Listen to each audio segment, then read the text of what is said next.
Assalamualaikum semuanya. Baik, di sini saya akan menjelaskan tentang apa sih manajemen layanan perpustakaan itu.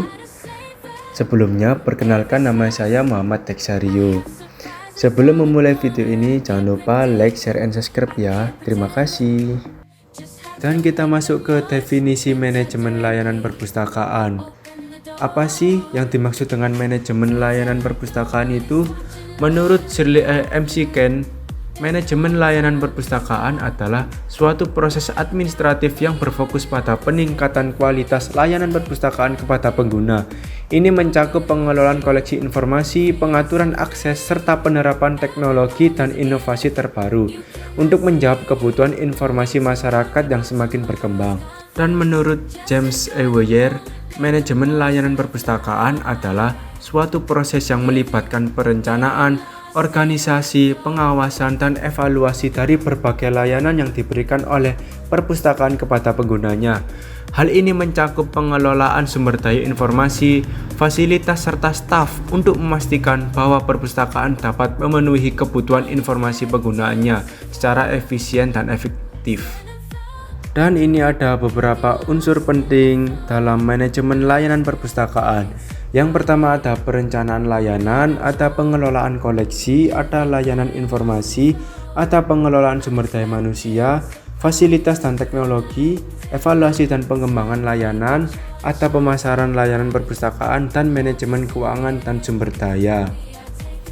Untuk lebih spesifiknya, mari kita lihat di slide selanjutnya.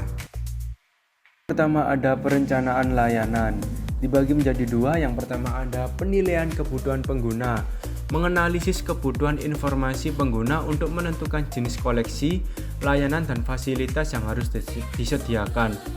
Dan ada tujuan dan kebijakan, menetapkan tujuan perpustakaan serta kebijakan yang mendasari setiap keputusan dalam pengelolaan layanan. Dan yang kedua ada pengelolaan koleksi.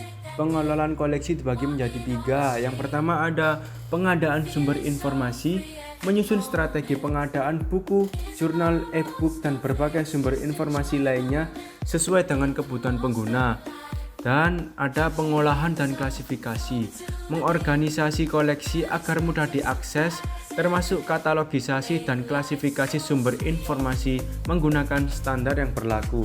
Dan yang terakhir ada perawatan koleksi, melakukan pemeliharaan terhadap koleksi agar tetap relevan dan dapat digunakan dalam jangka panjang. Dan yang ketiga ada layanan informasi.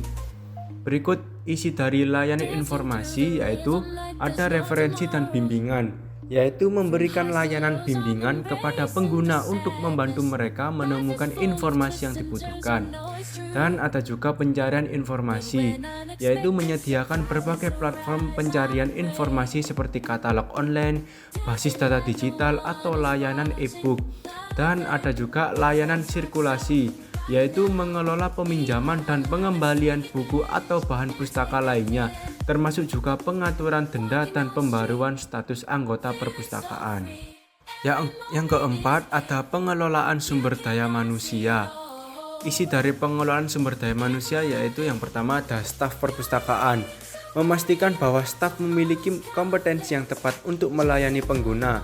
Pelatihan dan pengembangan karyawan perpustakaan sangat penting untuk meningkatkan kualitas layanan. Dan ada juga kepemimpinan dan pengelolaan tim. Pengelolaan tim perpustakaan agar setiap anggota dapat bekerja sama dengan baik dalam menyampaikan layanan berkualitas. Dan yang kelima ada fasilitas dan teknologi. Untuk fasilitas ini yaitu infrastruktur fisik dan digital, yaitu menyediakan fasilitas fisik seperti ruang baca yang nyaman dan fasilitas digital seperti akses internet atau komputer untuk pencarian informasi. Dan untuk teknologi yaitu sistem manajemen perpustakaan, implementasi perangkat lunak atau software untuk mengelola koleksi, sirkulasi, dan layanan lainnya secara otomatis seperti Integrated Library System atau ILS. Dan yang keenam ada evaluasi dan pengembangan layanan. Isi dari evaluasi dan pengembangan layanan yaitu yang pertama ada umpan balik pengguna, yaitu mengumpulkan umpan balik dari pengguna untuk menilai kepuasan dan memahami area yang memerlukan perbaikan. Dan ada juga audit layanan, yaitu melakukan evaluasi terhadap berbagai aspek layanan seperti koleksi, fasilitas, dan kinerja staf. Dan yang terakhir ada inovasi dan peningkatan layanan, menyusun strategi pengembangan layanan berbasis pada tren teknologi terbaru dan kebutuhan pengguna yang terus berkembang. Dan ada juga manajemen keuangan dan sumber daya, yaitu ada penganggaran, menyusun anggaran yang efisien dan transparan untuk operasional perpustakaan, termasuk pembelian koleksi gaji staf dan pemeliharaan fasilitas. Dan ada pengelolaan sumber daya lainnya, pengelolaan aset fisik dan sumber daya lainnya seperti ruangan dan peralatan. Dan itu tadi beberapa penjelasan tentang apa sih manajemen layanan perpustakaan itu, dan kurang lebihnya mohon maaf saya akhiri. Wassalamualaikum warahmatullahi wabarakatuh. Terima kasih.